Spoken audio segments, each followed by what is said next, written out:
My name is Jayson C. I am an alcoholic. My sobriety date is December 10th of 2013. I do have a home group, like Paige said. It's the Principals Group of Raleigh. We meet on Tuesdays and Thursdays at 8 o'clock. Our Tuesday meetings are always closed discussion out of topic from AA literature. Fourth Tuesday we do a tradition, also in conjunction with the month. Fifth Tuesday we study AA history. Thursdays are always open speaker meetings, and if there's a fifth Thursday like last night, we'll have a workshop on a guided topic. We'll bring somebody in to speak on a specific topic. Larry, I find comfort in you sitting front and center with me. Me and Larry go back almost to not long after I got sober. We got pictures here, and oh, Larry, good to see you, buddy. I do have a sponsor. I've had a sponsor since the day I got sober. That's changed a couple times, but I've been under Dean now for over 8 years. Each sponsor served his purpose. My first two sponsors, my first sponsor led me to be a recovered alcoholic, and I'm grateful for that. And the second sponsor I thought would help me grow, and he did some, but Dean has helped me transform my life, and that's what I needed, and very grateful for him and the time he spent with me. Very grateful to be here, glad to be sober. I don't want to stay drunk all night. I've been trying to limit that, because the more years I get to stay sober and I practice this program, the more stuff I have to talk about that sobriety has given me. And I can tell you that my life is way better than I deserve it. And old Jim Holmes used to say that. And God rest his soul, he was a good man too. But and it truly is. Some people want to debate that. Oh no, you deserve it, and you don't understand. If I got what I deserved, I'd be dead or in prison for the rest of my life. And I'm very aware of that. So I do feel like my life is an absolute privilege. I'm glad that God gave me the desperation to take that journey from my head to my heart. It was not an easy journey. It was not always a fun journey, but I can promise you that it was worth it, and it continues to be worth it, because I continue to try to practice these principles in my life, and I try to continue to grow. My task up here tonight is to tell y'all in a general way what I was like, what happened, and what I'm like now as a direct result of the program of Alcoholics Anonymous and building a relationship with a higher power. We all know what it was like, so I'm not up here to tell you what it was like. We know what alcoholism was like. And I love that part of how it works. It hits me every time. Liquor was cunning, baffling, and powerful for me. And without help, it was too much for me every single time. That was one thing I could not conquer in my life. I could not beat liquor. I could overcome a lot of things, and I could fight my way out of a lot of things, and I could survive through a lot of things. But liquor almost killed me many, many times, and it brought me to my knees, to a place that I never envisioned my life being. But I'm grateful for that place now, because I have a beautiful life because of it. It's hot up here. I see that the recovery bus didn't come tonight. They must have found out who was up here giving a talk and decided to bow out of this one. I don't know why they ain't here. Anyhow, I'll get started from the beginning. I just wanted to say how grateful I truly am for my life and all my brothers showing up. The folks from my home group showing up, the people that know me here showing up. I stand and I look in this room and I know about 85% of these people. And that's a good feeling, because, these people want me here, and they love me and they care about me. And I never had this many people in one place that loved me and cared about me and wanted me to come back. So I was born to two loving parents. I have an older sister. Both of my parents were self-proclaimed alcoholics. I don't know that I'd have ever told you that's why I'm an alcoholic. I don't think that I would have, but I just want to make it clear that I do not believe that because they were alcoholics, I'm an alcoholic. I believe that I was born with alcoholism.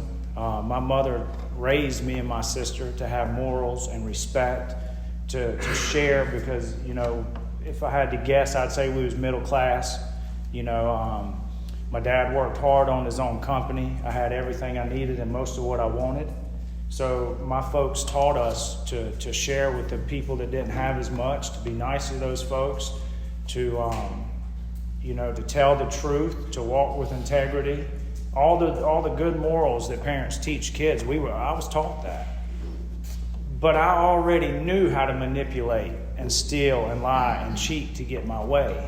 Nothing had to be taught to me. It was instilled in me. So I started drinking at a young age, and I really needed a drink before I had one.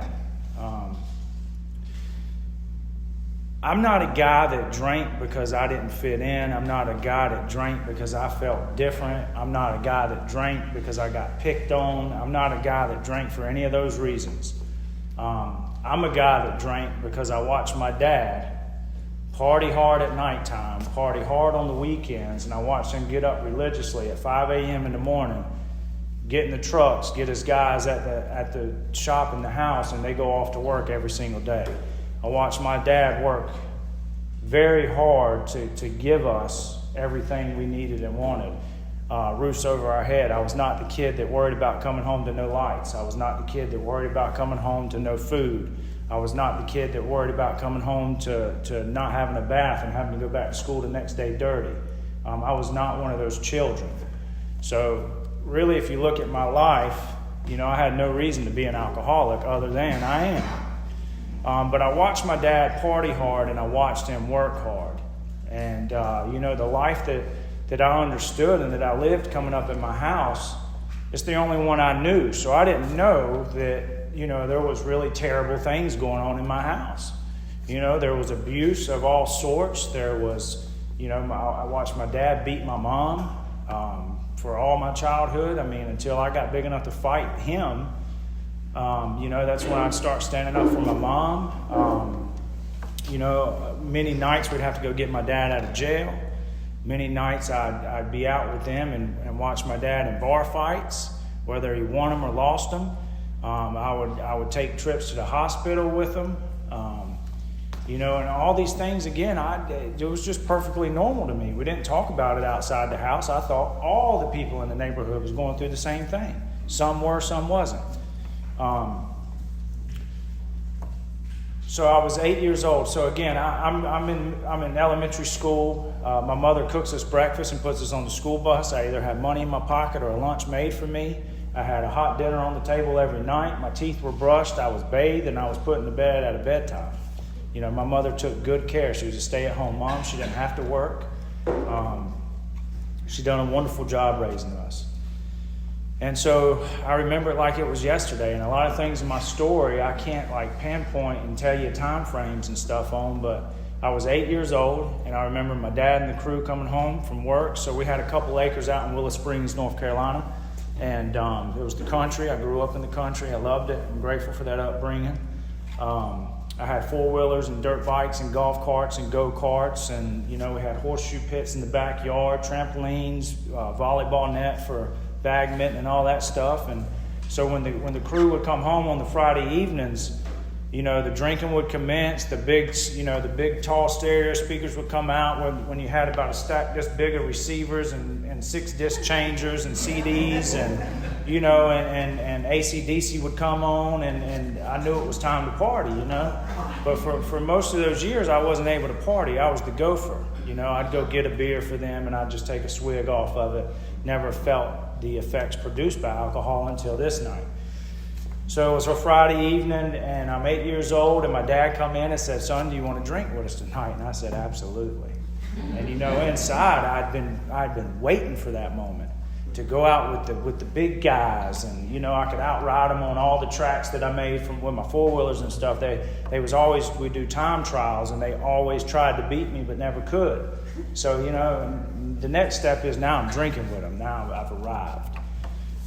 So I remember it was a red cooler with a white lid on it, and my dad opened it up, and it was lined with pints of Mad Dog 2020. Kiwi lime to be exact. And no, I didn't stay away from it after that. I drank a whole bunch of that stuff over my drinking career. But I remember, and my dad didn't know anything about AA at this time. I don't think he'd ever heard of AA. I don't think that he would acknowledge he had a drinking problem at this time. And but he said something to me that I heard again many years later. And he said, "Son, we don't drink this stuff for the taste. We drink it for the effect." And so he twisted that metal lid off that pint bottle and threw it on the ground and turned that pint up and brought it down empty. So I followed suit.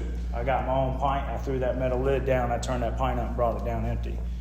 I don't know how many pints I drank that night. The only thing I could tell you is I drank until I passed out. I did not throw up. I didn't wake up, feeling... If I did, I don't remember it. I can promise you that I didn't wake up and say, I'm never doing that again. I loved every minute of it, every moment of it, from the first burn going down my throat to the warm, fuzzy feeling it gave me on the inside until, partying with the guys until I passed out. I loved every single minute of it. And, obviously I couldn't drink every day at the age of 8, but I can tell you this, that once I knew what that stuff would do for you, I tried to get it and steal it and hide it and do everything I could to continue drinking every chance I got. Middle school went fine for me. I'm a really smart guy. There's no telling where I could be if I would have applied myself in high school and actually went to school for what it's intended to be there for. So I passed my classes. I never had issues there. In middle school, I started, it was something about, people in an authority position that I did not like for some reason. And I don't know why that reason is, because I was scared of my daddy and I was scared of my mama. I was scared to backtalk my mama, and I was scared for my mama to go to my daddy with anything that I had done. So I had a real healthy fear of going home to the authority, but when I was out in public, I just didn't feel like I needed to respect that authority. Again, I was taught to respect my elders. I was taught to use my manners. But middle school is where it started turning south for me. I wanted to smoke cigarettes at the schoolhouse. I wanted to skip class. I wanted to do what I wanted to do. Started fighting. I ended up liking to fight a lot. I wasn't real good at it at first, but if you keep at it, you can get better, And that's what I did. But really, looking back over my life, I even in middle school, I started making that name for myself and that persona for myself really to keep people away from me. Because I was scared of the entire world my whole life, and I didn't have no reason to be. It was just, that's what it was. So if I had this persona about myself, I could keep people at arm's reach. If I do enough crazy stuff, if I fight enough big guys, if I do enough of this, they'll just leave me alone and they won't bother me, and the people that like me will like me. And that worked well for me all the way into my adult years. But in middle school, my dad, we ended up selling our property out in the country. Traveling, commutes started being longer and longer. Dad was just tired of, it was the commutes is what it was. So he sold our land out in the country and moved us up into Raleigh. And to like Millbrook Road, Raleigh. Like I wouldn't even live there now, Raleigh. And, I resented my dad for that. I wouldn't have known how to call it then. But I resented my dad for that. People look different. They talk different. They made me put shoes and shirt on to go places. I couldn't bring all of my fun stuff up to Raleigh with me and ride like I did out in the country. My whole life changed as I knew it. And I just didn't understand it. So I went to school and I just acted out. I got kicked out of 3 middle schools in Wake County, and the third one they said, you're not welcome back in any Wake County public school. So my 8th grade year, I had to go to an alternative school. I only went for 4 hours a day, so I never got out early except for one day. That one day that I got out early, the principal come down and got me and said, your dad's here to get you. I knew instinctively that something wasn't right. He should have been working, number one, and I ain't here but for 4 hours, so, I don't get out early. And I could tell as soon as I seen the look on my dad's face that something was wrong, so he put me in the pickup truck and we went for a ride, and he had explained to me that he had done some things that the law don't look too kindly towards, and that he wasn't willing to own up to the consequences of what he had done, and that he was leaving. I said, well, what does leaving mean? Well, what leaving meant back in the 90s was he got a buddy's Social Security card and birth certificate, went to DMV, got a driver's license made with his picture and somebody else's information on it. So he had a new identity. And leaving first was Spartanburg, South Carolina. He was there for a couple months. We made some trips down. My mother, my sister, and myself made some trips down to go see him. Meanwhile, me and my sister's giving my mom a run for her money. You know, my mother's never had to be the head of the household. Now she did. So my whole family was turned out upside down. And the problem with that is my dad took himself everywhere he went. So he was in Spartanburg, South Carolina for a few months.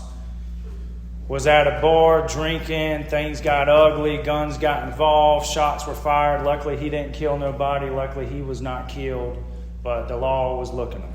And so he had to leave again. His next move was to a small town called Rio Vista, Texas, outside of Fort Worth. And that put him too far from me to get to. I think I visited him one time.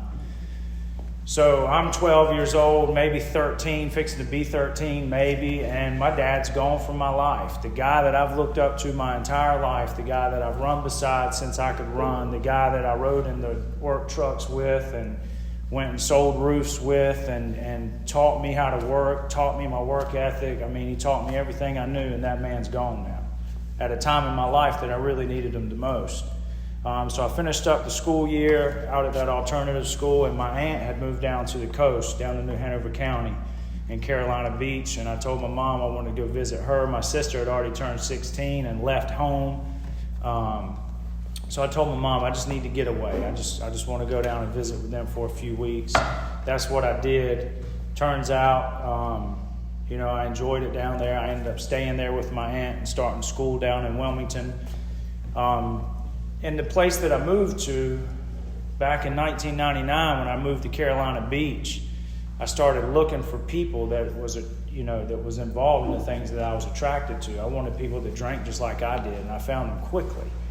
The motto for that place when I moved there was "Come on vacation, leave on probation." Okay, and the people that lived there fit that bill very well. They did, and what that allowed me to do is it allowed my alcoholism to really advance, and that was really where it kicked off for me, because the parents down there, my aunt she had 2 sons and me, so she's working all day long, sometimes late in the evening, getting extra hours to support everything, and she was still is a hard-working lady. But that gave us free reign.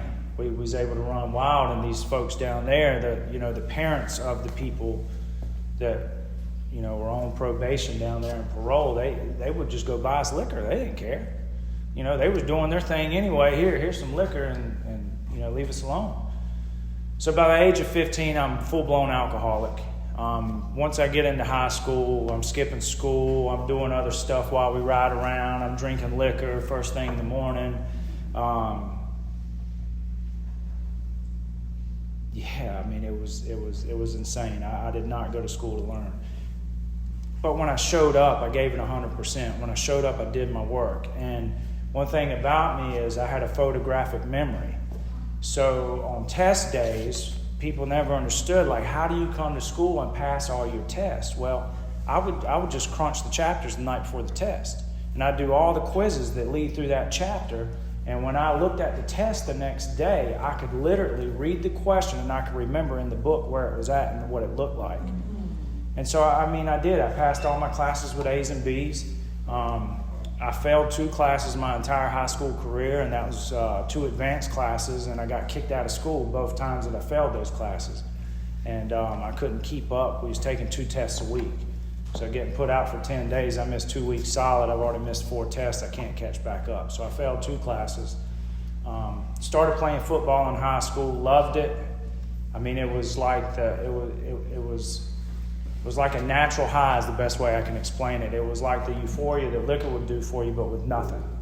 I never quit smoking cigarettes, but I would not drink before games. And I would go to practice without drinking. And I did well. I didn't even mean to get accepted on the team, but I did well. I was starting defensive end, and that was for defense. And then I had an offensive starting position as well. I was offensive tackle for kickoff return. So a guy that never played football a day in his life, I go try out, get accepted, and have 2 starting positions. If I would have followed that dream, then I probably could have went to college and played football. Here's the problem, though. I had already crossed that line that the book talks about. I'd already crossed it. I didn't have a choice anymore what I was going to do in the evening times. I didn't have a choice anymore what I was going to do on the weekends. I was going to drink. And so my football career was short-lived. I totaled a vehicle. I hurt some people that didn't deserve to be hurt that night, drinking and driving. I run with a rough crowd of people. Okay, I got affiliated with a rough crowd of people. I got affiliated with people that we made money and we had resources. So the trouble that I would get into down in Wilmington and New Hanover County, we had lawyers on retainers, like high-profile lawyers, good lawyers, and I would never see a courtroom. They would get us out of whatever it is that we got into. Wilmington was a very crooked place back then. It all come to light years after, and a lot of people, DAs and attorneys, a lot of them got in a lot of trouble down there for the way it was. But at that time, you could pay the judges off. You could pay the DAs off. They could get what they wanted done. And so I felt like I was above the law. I felt like I was smarter than the law. I felt like I was invincible. They're not going to touch me. They know who I am. And for a long time, that worked out well. This particular night that I totaled that vehicle, it worked out in my favor. I left the scene with a guy that was following me, went back to the house, partied the rest of the night, woke up the next day to the sheriff's knocking on the door. I'm banged up, I'm hurt. I tore all the ligaments in my right foot, so I'm on like a crutch trying to get to the door. And the sheriff's department's standing there, and they asked me to come out, and they asked me, we need to talk to you. What happened to you? And I was like, man, you wouldn't believe it if I told you. I was helping my buddy across the way here move a dresser yesterday, and I dropped it on my foot, man, done a number on me. It's like, is that right? I said, yeah. And so they asked me to take my hat off, and I did, and I had cuts all over my head because my head went into the windshield. And they asked me where those scrape marks come from. And my buddy had an old, like the late 80s Pontiac 6000. I don't know if you know what those cars look like, but they were hideous cars.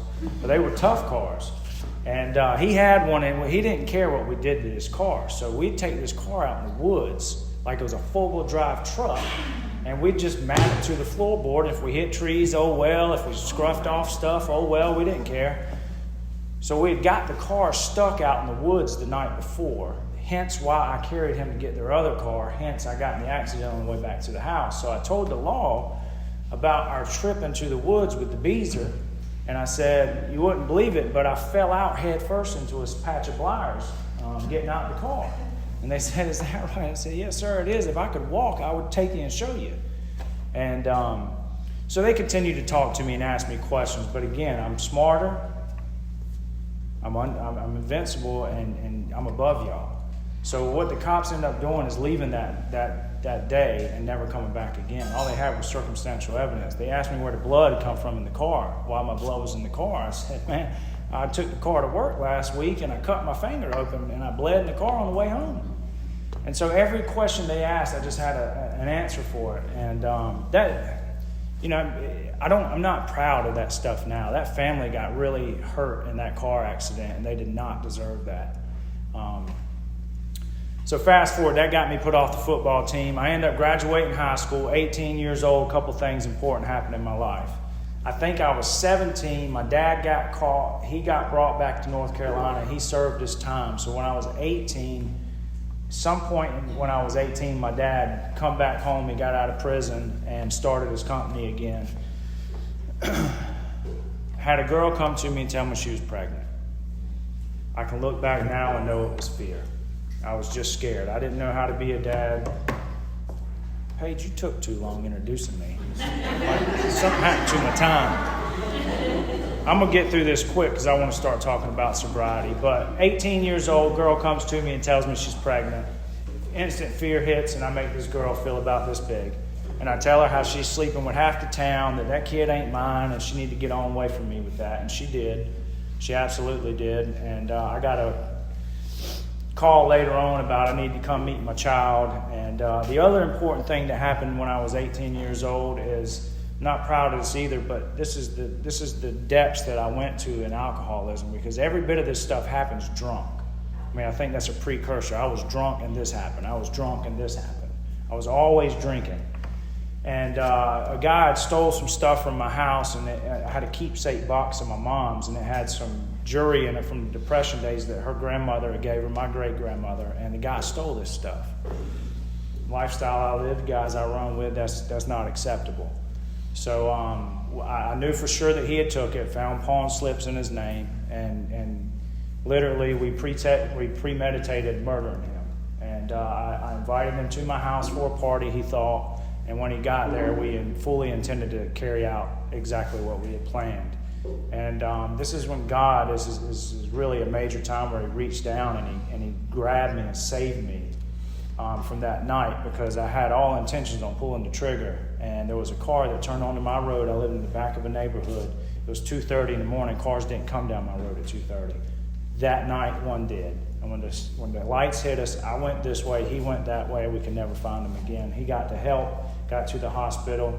Long and short of it is, the last I heard about him about 4 years ago, he had a number of years sober. He was married. He had a good career. He had children, and he was doing well in life. Now, I'm not saying I'm glad I did that to him and I got him sober. I'm not saying that at all. But I just had no respect, and I just had no thought of other people's lives. I truly didn't. I did not care how I affected you or your family or your friends or my family or my friends. I was going to do what I wanted to do, when I wanted to do it, and how I wanted to do it. I did not care. So I found out that child was mine. I had this great idea. Let's get back together then, since she's mine. I won't have to pay child support, and we can make this work. And Jessica thought it was a great idea. So she comes to Raleigh. I'd moved back to Raleigh and started working with my dad again. And she comes to Raleigh, and you might not believe me if I told you, but I had her pregnant within weeks of her getting here. So we had another child together. I had a daughter first and a son second. You know, I know this will blow your mind too, but we did not work out. It was a horrible match. It was a horrible idea to even do this, and now we've got another child in the world. And so what do? I find another woman that's smart enough to accept me, you know, and all my stuff. And you might not believe if I told you, but I had her pregnant really quick after her and I got together. So much so that my oldest son and my youngest daughter are both the same age from October to January. So I didn't waste much time making that third child. And me and Chris, we stayed together for 10 years. We had another child. So I've got 2 girls and 2 boys. I had a girl, boy. Those kids are amazing. I'd love to tell you that I helped make them amazing. I did spend time with them some. I did my best. I thought that supporting them and paying and making sure they had a home and making sure they had food and making sure they didn't worry about coming home to no lights and didn't have to worry about coming home to no food. I thought what my dad did was being a good dad. So I followed in those footsteps, drinking and all. In fact, I was not a good dad. I didn't help them learn their colors. I didn't help them take their first steps. I didn't help them tie their shoes. I didn't help them put the square peg in the square hole. I didn't help them do any of that stuff. Chris did, and I love her to death for the way she is taking care of all them kids, even the 2 that aren't hers. She loves them all equally. It's a beautiful thing. So we would stay together for 10 years, like I said. I put her through a lot of things that she never should have had to go through. She stuck by me way longer than she should have. 2009, I went over to my dad's house in the evening time. He was outside, tore up, doing something. I said, Dad, man, come on, let's go in the house. I'll help you do this tomorrow. So I walked him around front to the front porch. I hugged his neck. I kissed him on the cheek. I told him I loved him. I'd see him in the morning for work. I left his house and went home, and I did not know at that moment that'd be the last time I ever seen my dad alive. He died that night as a direct result of alcoholism. I'd love to tell you that changed my life, and I've done all these great things afterwards, but I did not. I went deeper and darker. 2010, I ran into Randy, which he's not here tonight, but I feel like he was like that guardian angel. He was my godfather. He's the third person to hold me when I was born. He was my dad's best friend. He run into me in Lowe's Home Improvement sometime in 2010. And I thought I looked good. I thought I was doing good. I was in there buying some materials to go to work with. And Randy looked at me and he just said, Jayson, if you want a way out, I found one. Here's my phone number. Call me if you ever need it. And I said, okay. And I hit a moment. But the moment was Chris was fixing to kick me out of the house. And I was leaving with trash bags, or I was going to go do something about my alcoholism. So I said, absolutely, I'm going to go do something about my alcoholism then. So I went to treatment. I stayed for 20, I don't know how many days. It was 3-4 weeks. It was not long enough. Where the book talks about knowledge and willpower not being enough, that was the first time that I had read the doctor's opinion, and it was the first time that I learned what an alcoholic truly was. I learned what alcoholism was. I learned that I had a mental obsession matched with a physical allergy, and my brain was going to trick me every time to drink. And then I couldn't stop once I started. I figured all that out. I knew what I had at this moment. And I left that place with all intentions to go home, go back to work, and support my family and save my family, and I was drunk that night. Never meant to be, it's what happened. So Chris would end up leaving me. That was 2010. I got sober in 2013. I'd spend about 75% of that time incarcerated, in and out of jails, doing 6 months, 90 days. To the penitentiary I go. I get out of the penitentiary, and I had all these great plans that I was going to get out and I was going to go to work, and somebody had already set up a home for me to go to, all this great stuff. An hour and a half out of the gates, I had a half gallon of liquor in my hand of whiskey, and I was going to just celebrate for that night. And I don't think I got to tell y'all I couldn't stop once I started. So 9 months later, I'm sitting in a jail cell again, wondering how I got there. How did I get back here again? I go in front of a judge. I'm looking at 2 years in the penitentiary. I leave that courtroom that day, and I told my lawyer, I don't want to go today, get it continued, but when we come back, let's activate that sentence. And that was the plan, but God had a different plan. God gave me that moment of desperation on December 9th of 2013, and I seized the moment. However you want to look at that, however you want to interpret that, however it can be interpreted. I took advantage of that moment of desperation that I had, and I had been floundering in and out of AA, so I knew a bunch of people in AA. Randy was still picking me up, trying to help me. I had a group of guys out of Johnson County that was trying to help me. I had guys up in Wake County trying to help me. I mean, all these people just kept hugging me and loving me and saying, keep coming back. We'd rather you not drink between meetings, but if you drink, just still come back. We want you here. And I remembered that at that moment of desperation. I picked up the phone and I made a phone call. I said, I want some help. Well, particularly the guy that I called had been trying to help me so much so that he said, I'm not coming to get you.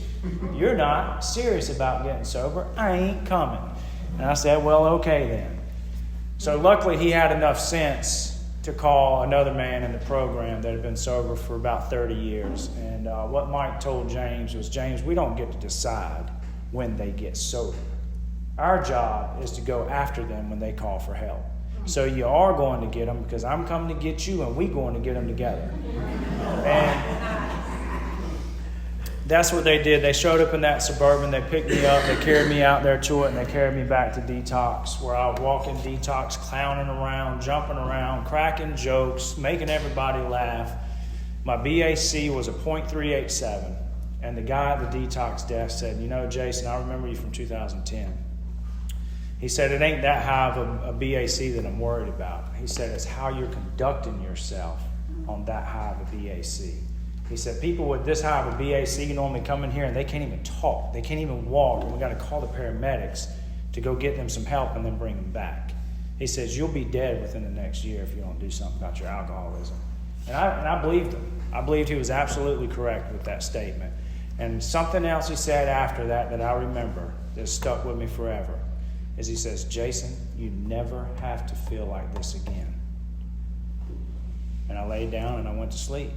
And I woke up December 10th of 2013 sober, and I've been that way ever since. But what I can tell you is I've had to ask for a lot of help. I've had to be willing to do things that I don't want to do. I still do them all the time.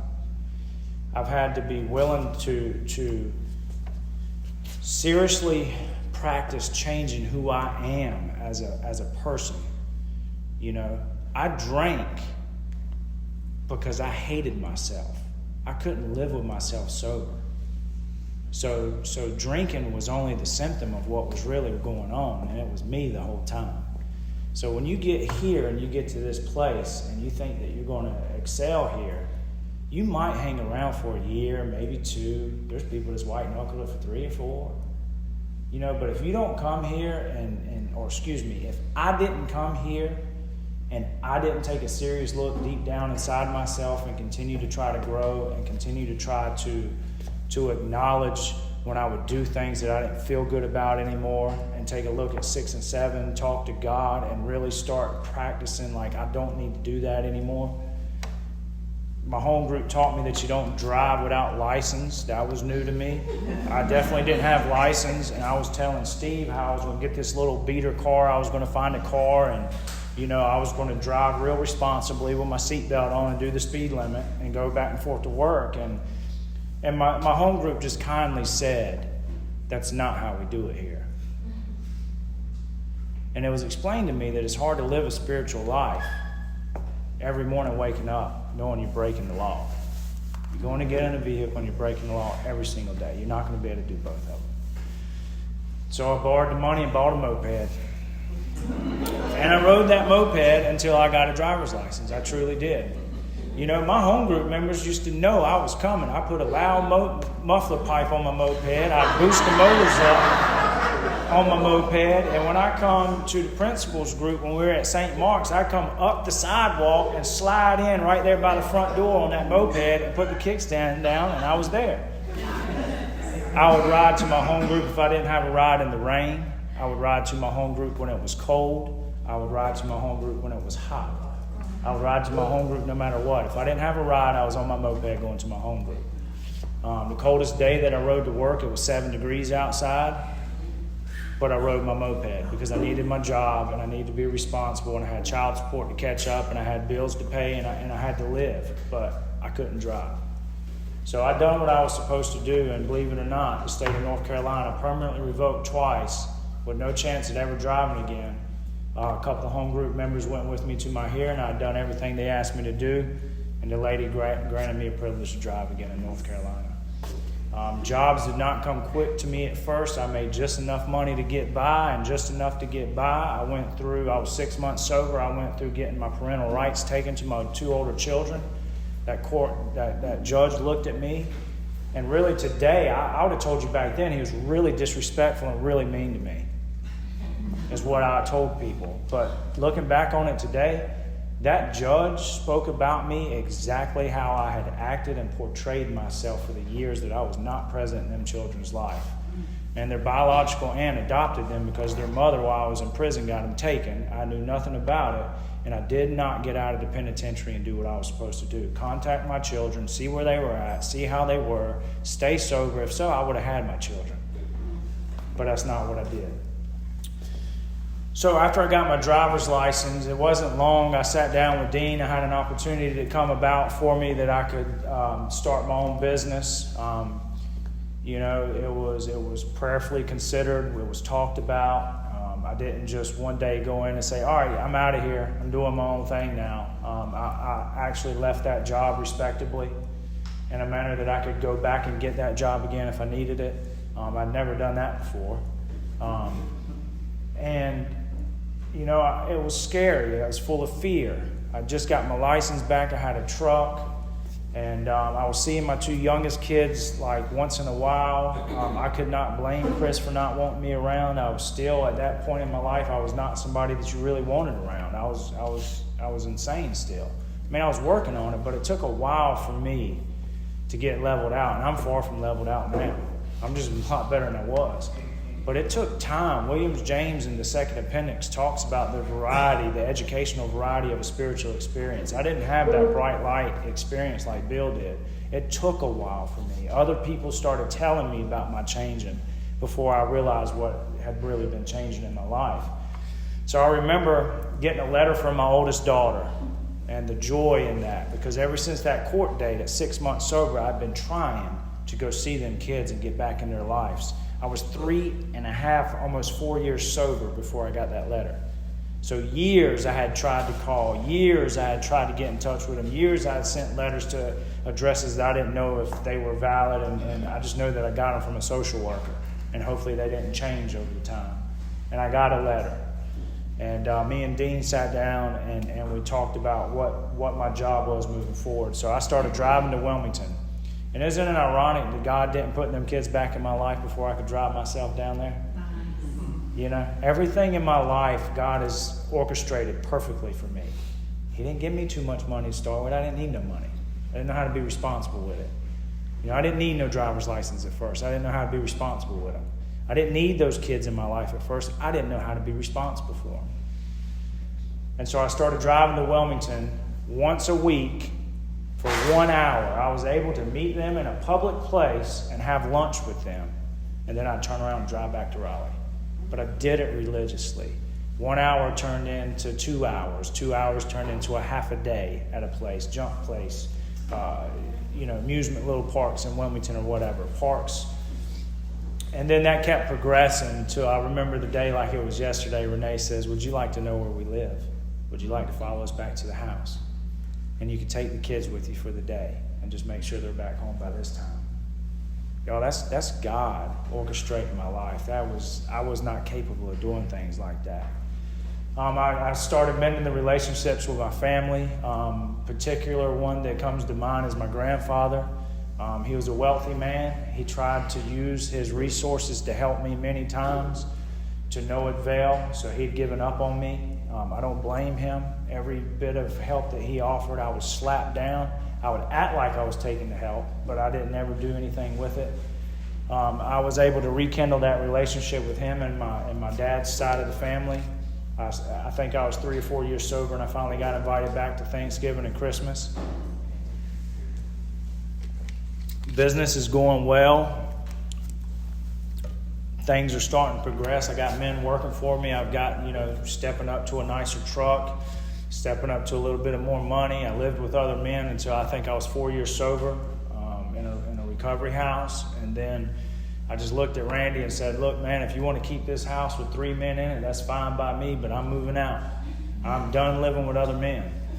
And I said, "I'm financially able to pay the rent here by myself, and I would love to stay in your house and take care of it for you, but I just cannot live with anybody else anymore." And he thought about that, talked to his wife about that, and they allowed me to stay. So I had my own little house that I was renting that the children could come to. They were safe there. They had bedrooms there. And things just kept progressing. My sister got sober 6 months after I did. I'll never forget the night. This is like the things that my home group does. These are the heroes in my life. I remember sitting in home group one night. My mom is blowing my phone up. All right, and I'm sitting there thinking, because I would never get up out of my home group and go answer a phone call. First off, flat out, ain't happening, right? They're going to have to wait. But this particular phone call continues to come through and continues to come through. So I get up and I go outside the front door and I answer. And I said, "Mom, what do you want?" She says, "I want help. Come get me." And I said, "Well, if you're serious about this, then you're going to answer this phone in 30 minutes when this meeting's over, and you're going to give me the address to where you're at. I will not come to Wendell without an address of exactly where you're at. Now, answer the phone in 30 minutes, and we'll talk about it." And I hung up, and I went back in the meeting. And the meeting got over, and I called my mother back, and she answered the phone, and she gave me an address. I'm on my moped. I'm not riding my moped to Wendell to pick up my mama at nighttime, So 2 home group members that had worked all day, come to the meeting. They were tired. They drove separate cars to the meeting, but we both got into one, Joey and Audra. They both took me, and we rode out to Wendell, and we got my mom. And we took her to detox, and she's been sober ever since. She found sobriety through Jesus Christ. She found sobriety through church. She's not a member of AA. I don't tell her that. I give her a medallion every single year that she's sober, and she wants to come to a meeting. By God, she's an alcoholic. She got a desire to not drink. Come on, let's go. That's her business. And Dean had to help me with that, because I called Dean and said, "She's going to get drunk again. She won't get no sponsors. She ain't going to meetings. I don't know. She's going to get drunk." And Dean said, "Hey, Jayson, I know you know the literature. You know the part in the book where it talks about the different levels of drinking for people? how do you know that she wasn't just a hard drinker and with sufficient reasoning she was able to slow down or quit altogether? Because the doctor had told her she was going to die if she kept drinking. Me and my sister were both sober, and we told her we weren't going to have a relationship with her if she kept drinking. So maybe she is a hard drinker. I don't know. But he helped me level that out. I was able to drop the resentment, and I was able to show up, like he said, just be a son to your mother. Just be a son. Be the best son that you can be, and I've been able to do that. Whew, I'm out of time. The relationship with my granddaddy was great. I was able to make amends with him financially and face-to-face amends with him. Things were square. Nothing was left unsaid. Nothing was left unturned. He passed away about 3 or 4 years ago, and I can tell you that by God's grace in this program, I sat beside him for the last 27 hours of his life without going to sleep. And I would suction his throat, and I would suction his nose, and I would wipe his face, and I'd dab water on a sponge into his mouth. And I sat beside him until he took his last breath. My family looked at me and said, would you please make the funeral arrangements? 2018, I might run a few minutes over, forgive me. 2018, I'm walking across the parking lot. For some reason, I can't answer it. I don't try to figure it out anymore. My sister did not continue to stay sober. She made the decision to return to drinking. She continued to try to come back in and out of Alcoholics Anonymous, in and out of our home group. 2018, I finally had to tell her, Jennifer, I love you. I'm here for you. When you're ready to get sober, I will take you anywhere in this entire country that you want to go. If you want to go to California, we're gassing it up and we're going. But you can't keep coming to my house like this. I've got my children. I've got things happening in my life, and I just can't take the risk of you being here under the influence. And so I think she got mad, but that's what it was. So I seen her. I was walking across the parking lot of Walmart, and I was walking back to my truck, and she was walking down the parking lot. And she was just going to walk right past me, not speak to me. And I'm very grateful that I didn't allow her to do that night or that evening. So I stopped her. I said, Jen, how you doing? And so it was nothing major. We talked for a couple minutes. But I can tell you this. When we departed, I hugged my sister's neck. I kissed her on the cheek, and I told her I loved her. And I did not know at that moment, but that was the last time I seen my sister alive. She died on December 28th of 2018 as a direct result of alcoholism. And a lot of the things that I do today is because of her, in memory of, and reason for. I'm able to be here for my mother. I was able to be here with my mother through her death. That was the first time that I ever seen the amount of pain that I caused my mother. She looked at me after that, and I was standing there, and she said, I always thought this phone call was going to be you. And I could see the pain in her soul. And, I knew that all I could do was be there for her at that moment. And I'll be eternally grateful for Alcoholics Anonymous and my home group and my heroes in my life, because I was able to do that. You know why? Because they surrounded me and they helped me do it. I didn't have to do any of it alone. Fast forward, I'm going to say this and then I'm going to shut it down. I continue to build relationships with those kids. My 2 oldest kids right now, it's ebbed and flowed, and it's on a flow right now. It's not going well. I went to my daughter's wedding. She got married a couple weeks ago. I was invited to be there. I did not want to go there. I asked, did I have to go? I'm grateful that I went. It was a very, very weird situation. And when I talked to Dean about it, when I got back, I didn't even notice that I had done this. I felt really out of place. I felt really unwelcome, so I immediately jumped in. And he had to point this out to me. I just started seeing how I could be of service to people. I helped set up the wedding. I helped do this. I helped do that. I helped break down the entire wedding. I helped clean everything up. And it was a beautiful thing. I was able to experience my daughter get married with all my other children there. I guess the highlight really of the past few years, business is going really well. I've material success I've achieved. It's nice to have it, but it's better to have God in my life, and it's better to have y'all in my life. All the materialistic stuff could go away, and I can still be okay. I know that in my heart. the business could go away and I'd still be okay. About 9 months, 10 months, 11 months, maybe a year ago now, I went through a bad breakup and a bad relationship that if I'd have listened to my sponsor, I wouldn't even have had to go through it. But, I'm hard-headed, and I thought that I knew better than he did, which I didn't. But anyway, I'd stayed single for several years, and the opportunity came, and I don't know where it came from, but it was God. I know that. Me and Chris was co-parenting. I'm going to see the kids like normal, and then things just start progressing between her and I. And, me and Chris are back together now. They just moved back from the coast. We got a house in Fuquay together as an entire family. I've been waiting years. The other day, this past Tuesday, I woke my children up. I fed them breakfast. I got them off to school. I dropped both of them off in the carpool line before I went to work. I got to see them come home and the excitement with that. I get to be a dad today. I get to be a significant other today. I own a couple houses already. I'm about to build another house for our forever home for my family. I got a piece of property and we're just waiting for the permits to get approved and stuff, and we'll start building the house. Things are good, y'all, and they ain't always been easy. I went through a lot of heartache. I went through a lot of sadness. I went through a lot of tears. But one thing for certain is that Alcoholics Anonymous has always wrapped its arms around me. I know I said this is it. This is it for real. I can't sit down without saying this. The Phoenix Motorcycle Club, them guys that you see right there, is a clean and sober motorcycle club that I'm a member of. And I tell you what, it has added to my recovery in so many ways. There's 150 of us. And those are some of the best.